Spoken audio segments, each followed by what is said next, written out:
The house atop the hill carried a thick silence, as if time had been slowed within its walls by an unended mourning. The windows were large, but the heavy curtains kept the daylight as a mere suggestion. At the center of the main room, surrounded by antique furniture and worn rugs, stood an empty easel, like an abandoned altar. She descended the stairs slowly, her gloved fingers brushing the carved wooden handrail. She was a lady of imposing stature, but her now slumped shoulders told another story. Her hair, once fiery red and full of life, was tied back in a disciplined bun. Her presence was respectable, but no longer feared. The servants no longer hurried as much when she passed. There was something broken in her gait, like a melody that had lost its refrain. The old millionaire, known among collectors as the owner of one of the largest private collections of European paintings in the country, no longer painted. Since her husband's death 7 years ago, she had torn apart her most acclaimed work, a piece in ochre and golden tones depicting the garden where he had proposed to her, and locked the studio. They said she had burned the rest, that she had buried brushes in flower pots, that she refused even to look at portraits. But that morning something had changed. A sliver of light slipped past the curtain. The easel was clean, and she, for the first time in years, had called someone to paint there. Only it wasn't a painter, it was a boy. Matteo arrived with his head bowed, carrying a tattered backpack and a set of colored pencils so worn they seemed like archaeological fragments. His mother had been working there as a maid for the past month, after 3 rejections from other houses. It was she who mentioned, between changing sheets, that her son spent his afternoons drawing on the sidewalk outside their home, not on paper, but on the ground, with broken bricks, charcoal, even spilled coffee. The old woman said nothing that day, but a week later, she asked for him to come. Matteo entered the studio with anxious eyes and fingers stained with dried paint. His gaze scanned the walls as if reading an ancient language. The smell of turpentine and wood made him pause. It was as if he had crossed a portal, into a place where voices whispered within the colors. She said nothing. She merely pointed to the empty easel, where she had left a new blank canvas. The boy looked at her, hesitated, but seeing no instructions, only that silent invitation, he carefully opened his backpack and began to draw. The almost inaudible sound of the pencil on the canvas filled the room with a rhythm only those who have lost can recognize, the sound of someone trying to mend something that was torn. She watched him from the corner, seated in an armchair where she used to pose for portraits in the past. She didn't interrupt him, not when he dropped a pencil and struggled to pick it up, not when he paused for nearly 15 minutes, staring at the canvas as if trying to recall a forgotten face. The hours passed. The light shifted in tone, touching the objects with a melancholic delicacy, and the boy, silent, continued. He didn't paint with haste, but with a quiet urgency, like someone who knows there won't be a second chance. That first afternoon she said nothing. She merely stood, pointed to the door and murmured, "Tomorrow."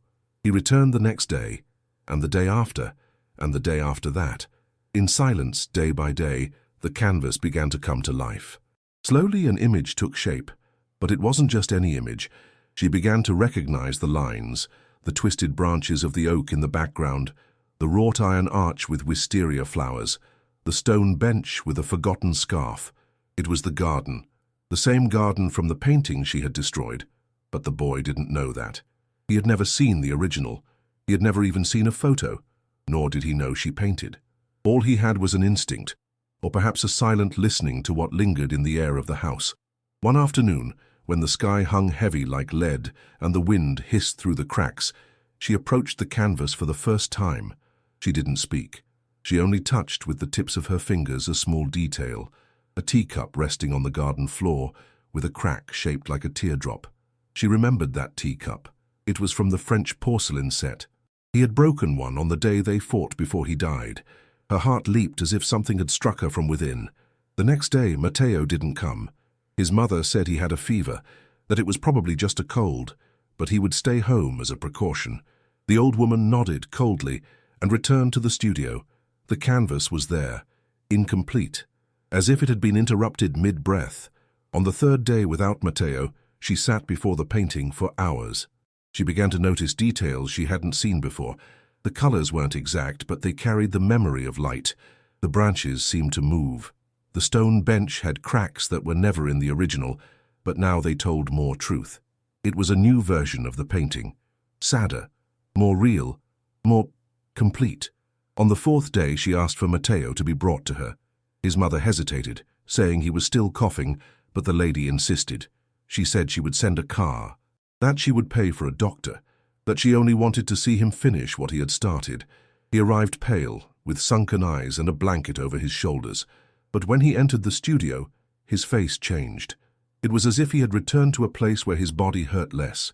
He didn't speak. He just sat and painted. She stayed there, watching, silent, until the moment he lifted the brush one last time, made a fine stroke on the horizon of the sky, and touched the tip of his fingers to the bottom corner of the canvas, where he wrote his name in brown paint. Matteo. She shuddered. It was exactly where she used to sign her paintings. The next day, she ordered all the furniture removed from the studio.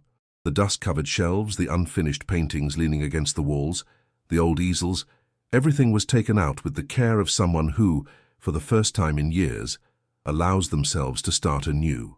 The wooden floor seemed brighter, as if it could breathe better, and in the center of the room, under a faint light filtering through the half-open curtains, only Matteo's canvas remained. There were no praises, no applause.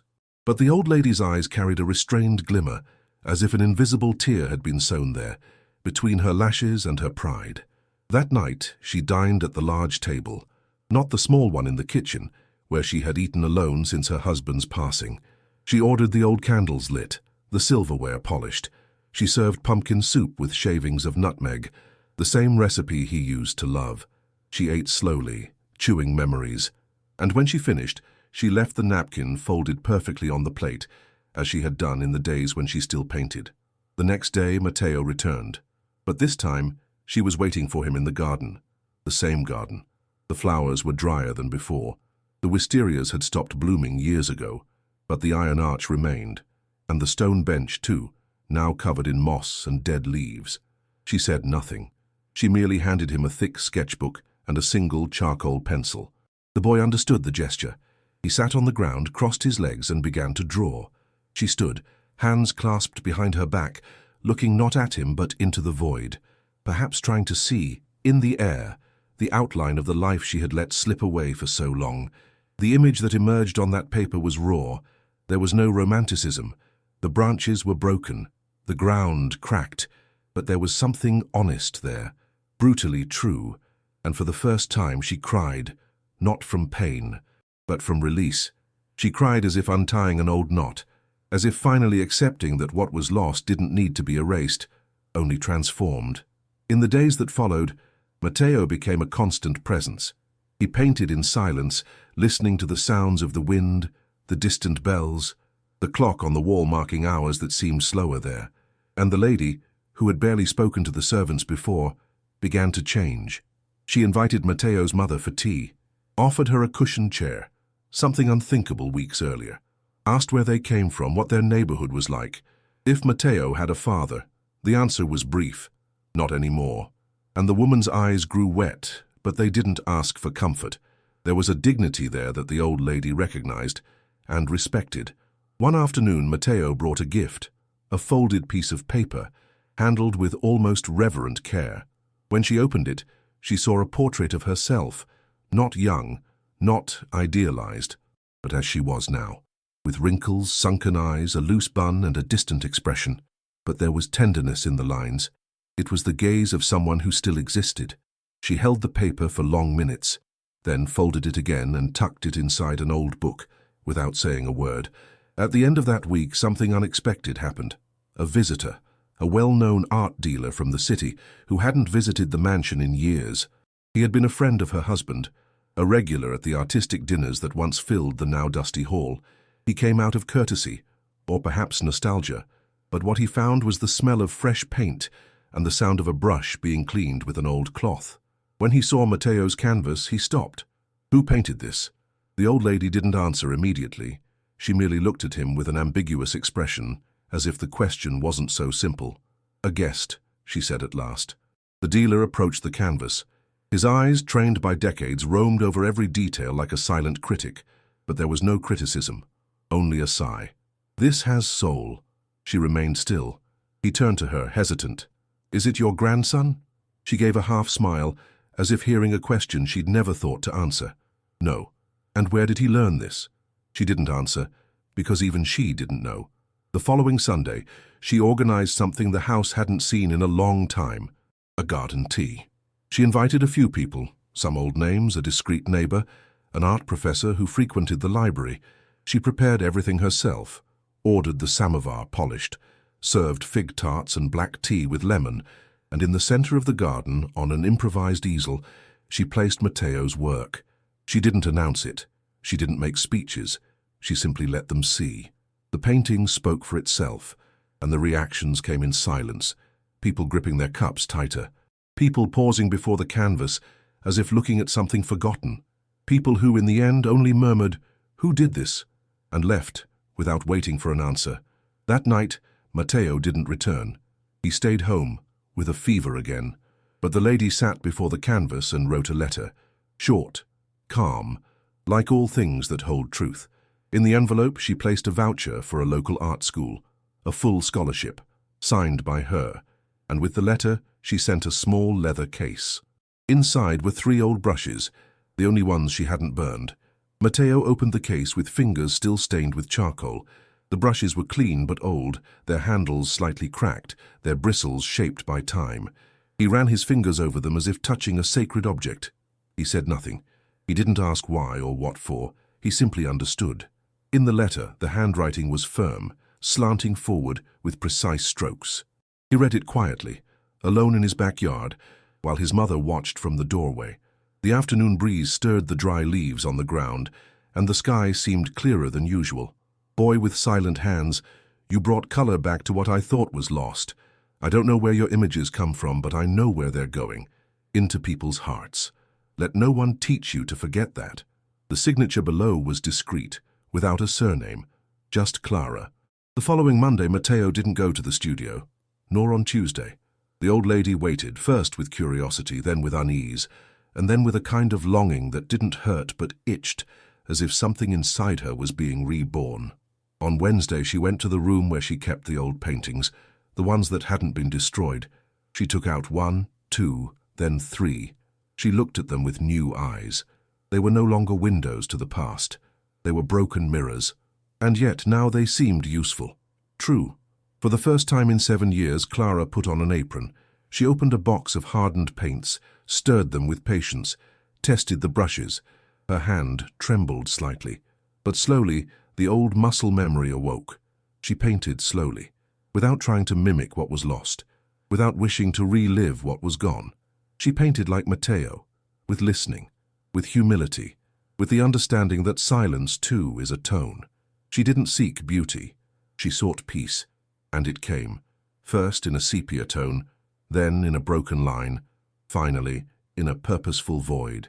Clara began to paint again, and when she did, the house seemed to breathe differently. The curtains opened a little wider, the hallways began to echo with double footsteps, hers, and those of something new, invisible. It wasn't her husband, it wasn't grief, it was movement. The phone rang one afternoon under a scarlet sky. It was the director of the art school. He wanted to thank her for the scholarship. He said Matteo would start soon. He also said the boy didn't talk much, but his drawings were unsettling the teachers. He said there was something in him, not just talent, but vision. She smiled when she heard this, but she didn't share it with anyone. She preferred to walk to the garden, now slightly pruned, and sit on the stone bench where loneliness once rested. There, she watched the sky turn red. And in that moment, Clara understood something she couldn't name. She had found her own reflection in the gaze of a stranger, a boy who had never seen the destroyed painting, but who had recreated it perfectly, because true art doesn't copy what is seen, it listens to what is silent. That night, Clara prepared a box with leather tags. Inside, she placed all the drawings Matteo had left behind, loose sketches, unfinished studies, papers with ink stains and small signatures in the corner. On top of the pile, a note in her firm handwriting, "Keep these, they are your seeds, the world needs them." She asked the driver to deliver it personally, and when he returned, he said only, he smiled. Clara didn't smile back, but she breathed more deeply, and returned to the studio. In the weeks that followed, the house began to take on a new form, not through renovations, but through presence. Letters arrived, small notes drawn by Matteo, now with bolder colors. One day a watercolor of the house, seen from outside under a golden light she had never noticed.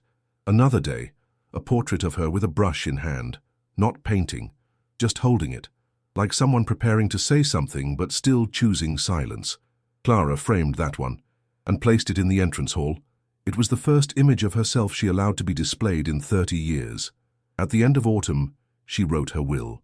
She left the house to a foundation that would open art courses for low-income children. She named Matteo as the first permanent, lifelong student, and at the end of the document, a handwritten note. Art saved my youth. Silence destroyed my old age, but a child taught me to listen again. She signed it, folded it, and then returned to the studio. There, under the same light filtered through the worn curtains, a new canvas was waiting. But this time, it wasn't to paint what hurt. It was to paint what was born, what was reborn. She dipped the brush, mixed blue with a hint of gold, and began a sky. Not just any sky, but the sky from that lost painting, recreated, transformed. Now, there was no absence on the stone bench, no broken teacups, no dead leaves. In the painting, there was a subtle presence, the shadow of a boy in the distance, painting on the ground with whatever he had in his hands, and a woman in the background, watching, with eyes full, but not of sadness, of memory and gratitude, because some losses don't need to be overcome, just redrawn,